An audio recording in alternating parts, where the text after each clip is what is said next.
মায়ের বাজার থেকে বোর্ড মুটে কেরা কাপড় ব্লগার কাপড় ব্লগ করি মানে আমি তোমার থেকে বেশি বেহায়া।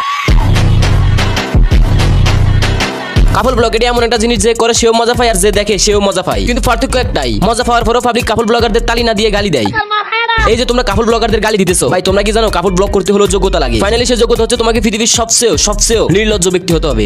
হ্যাঁ ঠিকই ধরেছো, নির্লজ্জ ব্যক্তি হতে হবে। তো এখন তো আমরা চাইলেও ওপেন প্লেসে নষ্টামি করতে পারবো না, নোংরামি করতে পারবো না, আমরা চাইলেও কাপল ব্লগারদের মতো নির্লজ্জ হতে পারবো না। এজন্য বলতে হয় কাপল ব্লগার হইতে হলো যোগ্যতা লাগে। এর প্রতি আমার ভালোবাসা। আর তৃতীয় নাম্বারটা হচ্ছে কাপল ব্লগ। আমি কখনো কাপল ব্লগ করি নাই। না ভাইটি তো কাপল ব্লগ করে নাই, ভাইটি যেটা করছে ওটা হচ্ছে বউ ব্যবসা। কেন রে ভাই, এগুলো দেখে কি তোর কাপল ব্লগার থেকে কম কিছু মনে হয় নাকি? গাইস তোমরা তো জানো কাপল ব্লগারদের মানুষ হেড করতে থাকে অনেক আগ থেকে, কিন্তু উমরান ভাইয়ের কাপল ব্লগারদের নিয়ে একটা ভিডিও দেওয়ার পরে তোমরা যেই পরিমাণ কাপল ব্লগারদের হেড করতেছো, মানে আমার মনে হইতেছে যে কাপল ব্লগারদের একমাত্র দুশমনী হচ্ছে উমরান ভাইয়ের কাপল ব্লগারদের নিয়ে ওই ফানি কমেডি ভিডিওর পরে কাপল ব্লগাররা এখন আর আগের মতো সম্মানটুকু পাচ্ছে না। যাই হোক কাপল ব্লগাররা এমনিতেই ঘৃণার যোগ্য, তাদের জীবনে প্রাইভেসি বলতে কিছু নেই। তাদের পরিবারে কি হয়েছে না হয়েছে, কে খাইছে কে হাগলো কে কোথায় গেল ইত্যাদি সবকিছু ডেলি ব্লগে বলাই লাগবে। তারপরে ফ্রিতে জামার বইয়ের নষ্টামি তো আছেই।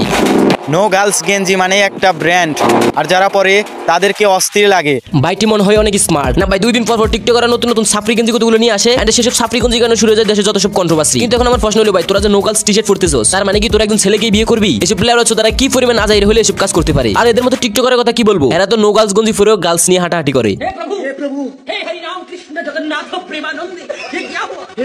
আচ্ছা রাসেল ভাইকে কি এদের দেখে না? মন্ডাইসে নো গার্লস টি-শার্ট পরা ছেলেরা যারা কিনে মেয়ে নিয়ে ঘুরে তাদের ফুটকি দিয়ে একটা বন্ধ করা ছাতা ঢুকিয়ে দিই, দেন ভিতরে ঢোকার পরে এবার ছাতাটা একটু মেলে দিই। হালাই কি পরিমাণ চেষ্টার ব্রেন লেস হলে এসব কাজকর্ম করতে পারে। ভাই তুই মেয়ে নিয়ে যেহেতু ঘুরবি তাহলে নো গার্লস টি-শার্ট পরার কি মানি? আর নো গার্লস টি-শার্ট যেহেতু পরবি তাহলে মেয়ে নিয়ে ঘোরার কি মানি? বাই দ্য ওয়ে মিস্টেক এমন হতে পারে যে বাইটি ইংরেজিতে দুর্বল, তাই নো গার্লস অর্থ কি সেটাই জানে না।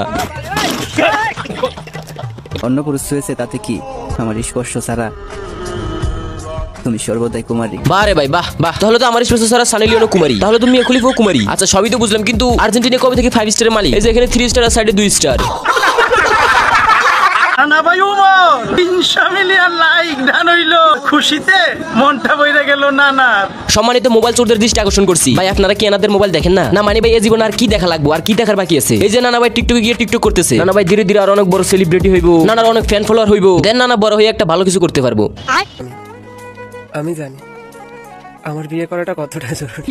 আবে বারে এটিকে আসলে মানুষ নাকি জনহস্তি? এত বড় ফুটবলে কি বাংলাদেশে এক্সিস্ট করে? না ভাই তোমরা আমারে কল যে বিয়ে করা ছাড়া এত বড়, তাহলে বিয়ে করলে না জানি কত বড়ই হবে। যাই হোক আপা, আপনি এবং আপনার জামাই উভয়ের জন্য বেস্ট অফ লাক, তবে আপনার জামাইয়ের জন্য একটু বেশি বেস্ট অফ লাক।